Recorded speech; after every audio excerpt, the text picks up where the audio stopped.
Bank Indonesia ini? Baik, Bu. Untuk alasan, terdapat beberapa alasan sebenarnya yang membuat saya ingin tertarik mendaftar ke PCPM Bank Indonesia. Yang pertama, bekerja di Bank Indonesia merupakan salah satu impian saya. Bahkan sejak saya dari S1, terbukti saat itu saya jurusan hubungan internasional tapi sangat tertarik ke makroekonomi. Namun sayangnya pas saya lulus di tahun 2019, BI sudah tidak membuka lagi kesempatan untuk hubungan internasional. Dan setelah itu saya berpikir bagaimana caranya mengambil jurusan yang sesuai dengan BI, yaitu makanya saya mengambil jurusan manajemen untuk S2 saya. Dan yang kedua, saya sangat tertarik mengenai BI karena tidak hanya berfokus untuk memperkuat nilai rupiah, tetapi juga meningkatkan inklusivitas sistem keuangan dan pembayaran yang ada di Indonesia, jadi tidak berpusat pada daerah sentral saja, tetapi juga mencoba untuk berfokus kepada yang ada di daerah-daerah terpelosok. Hal itu juga sama dengan apa yang menjadi visi dan misi saya selama ini. Dan yang ketiga, saya sangat percaya bahwa Bank Indonesia memberikan, income atau memberikan benefit yang sangat memakmurkan bagi para pekerjanya, sehingga nantinya diharapkan bahwa pekerja dapat memberikan kinerja terbaiknya dan membantu mempertahankan nilai rupiah yang ada di Indonesia. Ya, keluar. Eh, halo? Halo, Oh, keluar ya? kayak aduh, Kak, maaf maaf. Eee, ya tadi sampai aduh, Tadi sambil tanya kenapa daftar sih, Kak. Bentar ya. oke, bisa aja kali ya, yang tadi? Ya, udah. Tadi nanya kenapa daftar. Iya, betul. Tadi sampai lulus tahun 19 itu belum Oh iya, kebuka sampai situ. tadi. Baik, dan menunjukkan ketertarikan saya untuk mendaftar di Bank Indonesia. Lalu yang kedua, alasan saya adalah karena Bank Indonesia tidak hanya berfokus untuk menstabilkan nilai rupiah, tetapi juga membantu inklusivitas sistem pembayaran yang ada di Indonesia dan sistem keuangan, sehingga tidak hanya menguntungkan dan mempermudah bagi masyarakat yang tinggal di daerah sentral, tetapi juga yang ada di daerah pelosok. Hal ini sesuai dengan minat saya dan apa yang sedang saya kerjakan pada hilirisasi investasi Indonesia.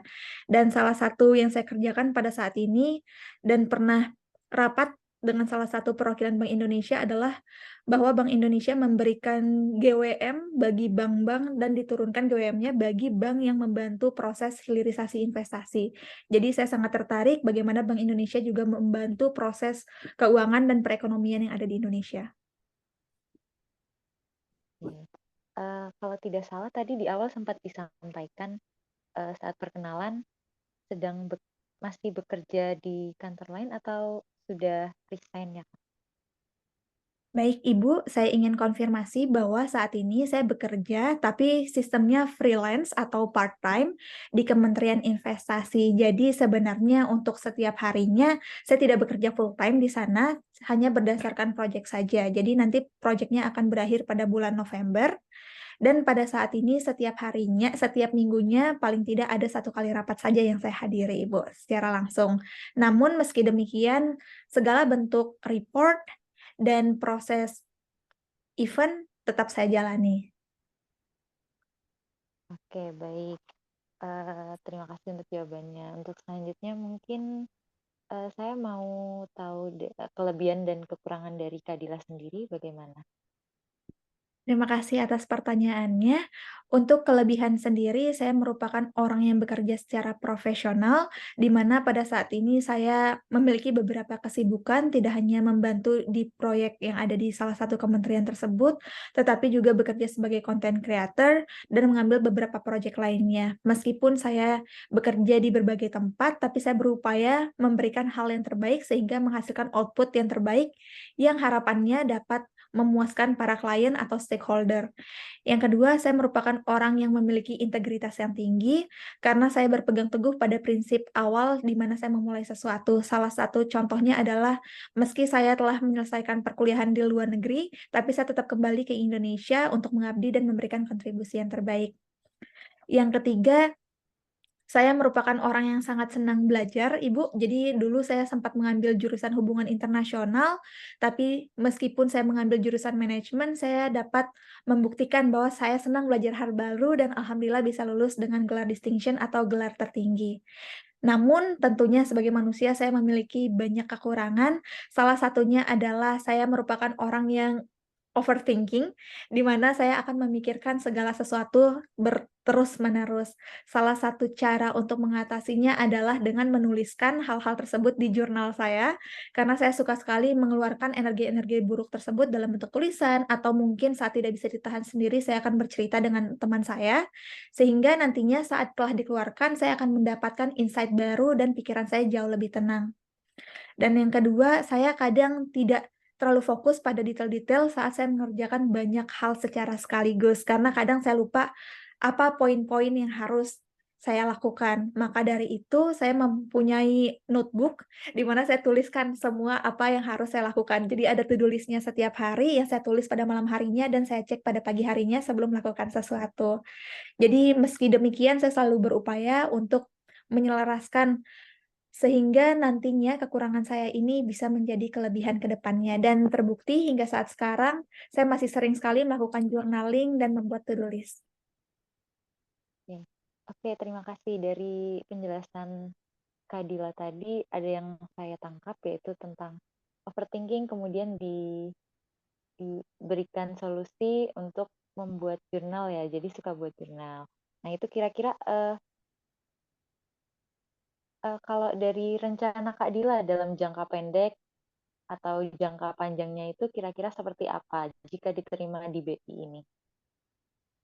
Baik Ibu, pertanyaannya sangat menarik sekali. Tentunya jika saya diterima di Bank Indonesia, pada jangka pendeknya saya akan melakukan berbagai urutan pekerjaan, di antaranya ikut pelatihan di Bank Indonesia dan menjadi pegawai Bank Indonesia secara umum, dan di 5 tahun setelahnya saya berharap saya bisa menjadi manajer Bank Indonesia dan saya berharap sekali ingin berfokus pada bidang, eee, inklusivitas dan digitalisasi, sehingga nantinya apa yang telah saya pelajari dan saya miliki pengalamannya dapat saya implementasikan, namun saya juga sangat terbuka untuk posisi yang lain. Dan di sisi lain saya juga berambisi tidak hanya ditempatkan di berbagai daerah di Indonesia, tetapi juga ingin ditempatkan di daerah-daerah lain di Bank Indonesia, terutama yang berada penempatannya di luar negeri.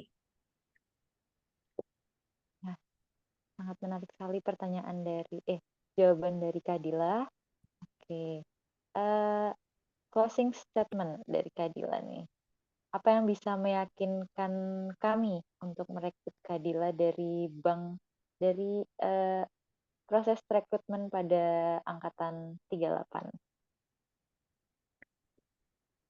Baik, Ibu. Jadi saya merupakan orang yang konsisten terhadap apa yang telah saya lakukan pada awalnya. Jadi jika saya mendaftar untuk Bank Indonesia, saya telah mencurahkan 100% tenaga dan upaya saya untuk menjadi PCPM Bank Indonesia karena jujur Ibu, pada tahap pertama merupakan salah satu tahap yang berat bagi saya karena saya bukan merupakan orang yang sangat jago untuk matematika maupun perhitungan, sehingga kemarin saya sangat mencurahkan waktu saya untuk mempelajari hal tersebut dan mempelajari lagi bagaimana sistem perbankan yang ada di Indonesia untuk membuktikan bahwa saya layak untuk bekerja di Bank Indonesia.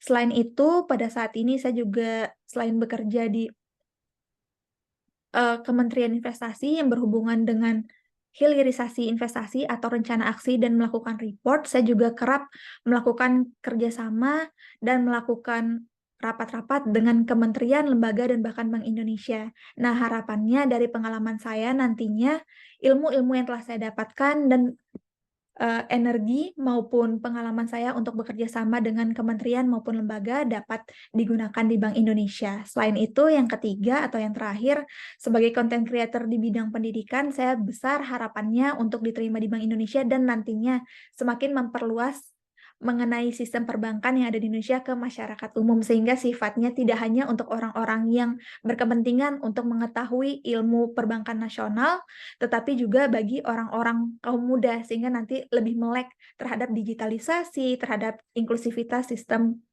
keuangan yang ada di Indonesia. Terima kasih. Oke, baik Kak Dila. Mungkin untuk wawancara pada malam hari ini cukup sekian, namun sebelum saya tutup, mungkin ada pertanyaan dari Kak Dila terkait proses rekrutmen atau teknis lainnya. Baik, Ibu. Jadi, saya ada beberapa pertanyaan. Apakah di dalam sistem rekrutmen ini nantinya, ntar apa ya pertanyaannya? Oke, jadi saya ingin bertanya Ibu, dalam proses kita ditempatkan di daerah, apakah ada sistem penilaiannya? Apakah berdasarkan ranking nilai kita selama proses di PCPM ini atau bagaimana? Lalu jika nantinya saya diterima di PCPM Bank Indonesia, kira-kira apa ekspektasi yang Anda harapkan kepada saya? Terima kasih. Oke, oke Kak Dila. Itu aku tidak bisa menjawab, saya hanya bisa memberi pertanyaan. Jadi intinya sebenarnya kan kalau yang Iya, akhir iya, sendiri iya. kan harus ini kan ya Kak, harus tetap kita harus bertanya. Mm-mm. Kalau aku lihat di TikTok gitu, emang udah disiapin gitu ya Kak? Enggak, aku bingung deh. Awal-awal kayak apa ya? Lim- Rencana pendek ke panjangku apa ya di BI? Aku bingung gitu loh. Aku belum tahu Iya. sebenarnya. Aku tadi Kayak, sambil nyari-nyari di Google, itu contoh perencanaan wawancara gitu. oh iya, keren banget. Nggak kelihatan kalau lagi nyari. Deg-degan nih, Kak. Kayak, Tapi udah kalau aku jadi ini, kalau aku sendiri mah nggak bakal bisa kayak gitu, belum bisa Kak. Belum banyak latihan soalnya. bismillah. Kak Dila udah sering wawancara? Enggak sih, Kak. Kemarin pernah latihan sekali, 2 kali nih sama Mbak Dian, sama Dian yang tadi. Itu doang sih. Kak Tapi Dian itu masih seangkatan berarti Kak? seangkatan.